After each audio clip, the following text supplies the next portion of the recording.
I want to start this video off by asking if anyone actually plays NES games through NintendoSwitch Online. Didn't think so.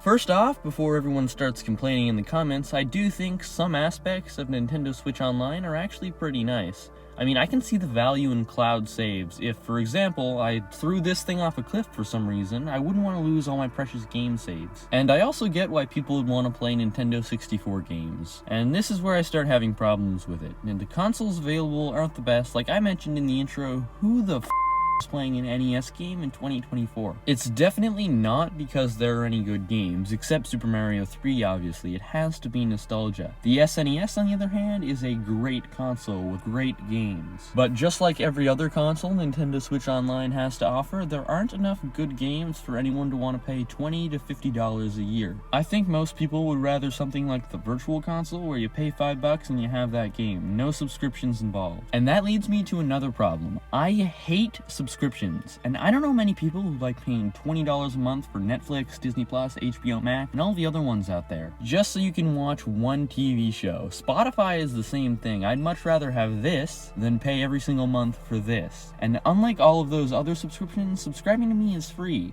So do it. Anyway, Nintendo Switch Online is actually a lot cheaper than most subscriptions, but it's still another monthly fee that slowly drains your bank account, leaving you on the streets completely homeless without a phone because you had to sell that for breakfast. Well, at least you can watch Netflix, right? Ah, you already sold your phone.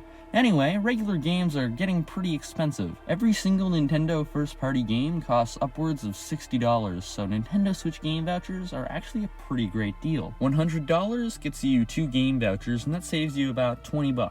$30 if Tears of the Kingdom is one of those games. Anyway, that $20 to $30 that you save can go toward getting an online membership. I'm not sure if I mentioned this already, but you need to be subscribed to Nintendo Switch Online to buy vouchers. In my opinion, Nintendo kinda force-feeds you extra things that aren't really worth it, like Game Boy games, for example, especially when you can easily emulate everything they offer. If you are planning to get Nintendo Switch Online, don't get the expansion pack. That's a waste of money, because Nintendo 64 games can even be emulated on an iPad now. If you want the extra protection of cloud saves, go for it, and vouchers are a pretty good perk too. I would recommend just being careful with your Switch and also buying used physical game cartridges. And when you are buying physical games, you really need to watch out for this.